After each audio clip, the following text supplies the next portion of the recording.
So I wanted to finish this little project that I started before I went to India, and I've been home about almost 4 weeks, and yeah, it's just about 4 weeks, and I was in India for 4 weeks, so it's been a couple of months, and I was determined to get it finished, but I had to give away to jet lag the first week home. However, it's been an interesting project because it all came out of looking at a picture on Pinterest, and I thought, what a great idea to have a single image in the middle of the picture and then the background in layers. And when I was in India, I realised that many of the pictures that I see, particularly in on the wall paintings, they're in layers, and so it's very interesting. Maybe I picked that up from there. So yes, it's completed, and I've enjoyed it immensely, and I've decided that we'll do a test run on the 8th of January, my sisters and I, and we'll each design our own small painting, and then from there I'll be making a quilt. I don't know if my sisters will, but then we'll put it into textiles and see how it goes. And there's a lot of people have already asked me, oh, can I do that? Can I do that?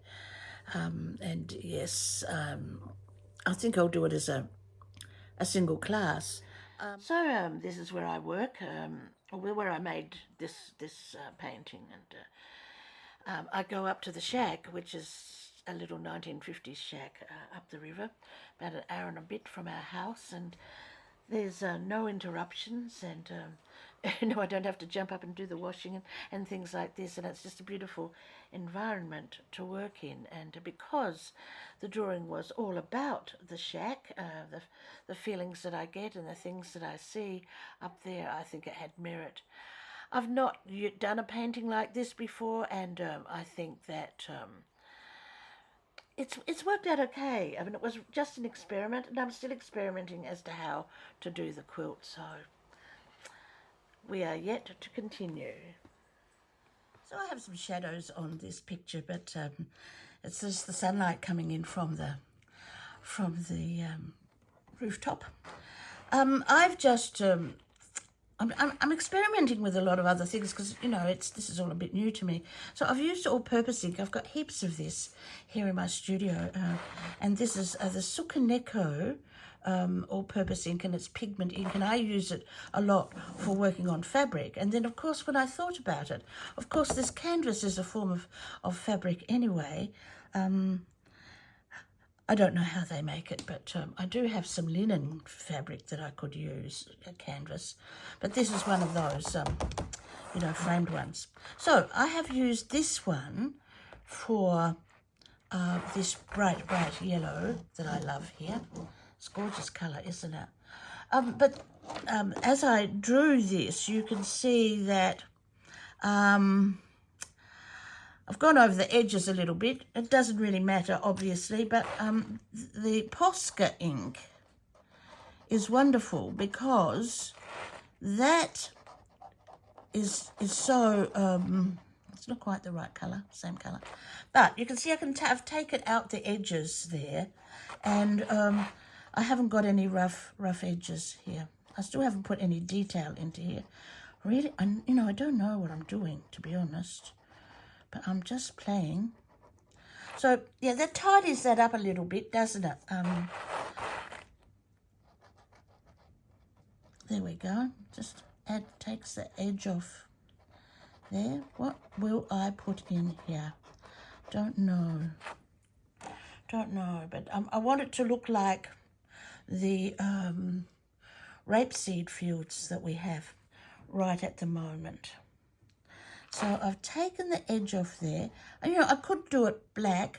Up the top here, I outlined the birds in black. So I may do that. I don't really know. Then if I do that, I have to do the whole lot with black, I suppose. So I will just use this one. So Posca. You know what? I don't really know what this is done. I think it's acrylic. I'm not sure. But I also have acrylic paints that I could use over the top too and tidy that up. So this is my gum tree. And this is the river. This is the wonderful cliffs, which are bright orange in the sunset, and then it reflects on the water. So the water's never this blue, trust me, but it's okay.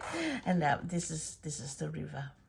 So the drawings were all done in pencil, and this is the basket. It needs to be pretty special because it's the central part. It's the first thing you see in the quilt, the basket and her dress. And then I proceeded to use some Posca inks and a little acrylic paint. And yes, it worked quite well. And of course, then I worked all the rest of the colours around this. Then the background are in layers, and each layer has a meaning. So when I see this, I think maybe I will outline everything in black, just for this painting, and for the next one, possibly no. So because this is an experiment, I'm going to give it a go, so we'll see what it looks like. Uni pin, black pen, 0.5. That's a pigment ink pen. And what I'm going to do now is to define the edges of the entire image here. And I'll do the flowers first so that they stand out a little bit. So I'm just doing the edge. And what I do is just draw on the outside edge of the image and just little squiggles and dots.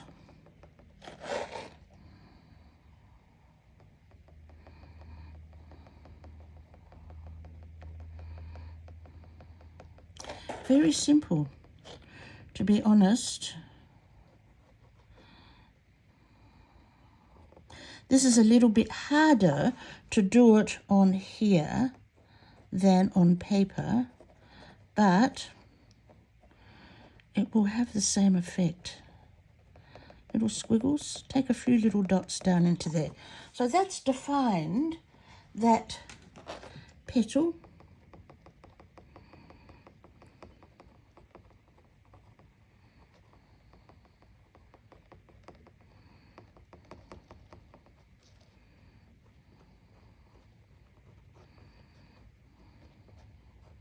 Takes a while. It's one of the things that you put the telly on and listen to. So the painting is finished, and now I have to create the quilt. It's not going to be a problem, but I think I'm going to have it at about 5 foot by 5 foot, so I have to work out a way to get it absolutely exact. Making the quilt's not a problem, but I think it'll be interesting project. So we have the blue sky, the orange cliffs, the gum trees, which are a little bit strange, the yellow of the rapeseed, and the garden. Yes, I love the garden. I have sort of a garden up there. The black and white towels and the doggies, of course, because that's like the kitchen. And also the lagoon at the back. There are fish, I believe, and yabbies, little lobsters in there. And the echidnas that dug up the garden totally destroyed it. But this is what it looks like out at the river's edge, and in the evening as the sun goes down, sun hits the cliff and turns the water pure gold. It's just amazing to see. And we love to go down, take some nibbles down there, a little champagne or gin and tonic, and just absolutely wonderful. At the back of the house, right at the back, is the lagoon, and it's very shallow, so we often get these wonderful reflections. And the pelicans on the lagoon, I've seen up to 100 at once, which was amazing. And they're wonderful to watch flying across, so it's like having a zoo in the house. And the Gum Blossom this year was just beautiful. I love this particular one, and I really need to make a quilt of this, but I have lots of other projects to finish first. But just love the colours of this, and pink and orange, of course, are my favourite colours. The parrots, these are called corellas, and they come in swarms of hundreds and hundreds, and a galah that I drew once. This is the influence of the black and white tiles, so I did the kitchen retro. I mean, it is a 1950s shack, so it deserved that. And, of course, the little guys that are with me constantly. And you can see that with this beautiful scene, the influence of the way I had to complete this this drawing. So it's been a lot of fun.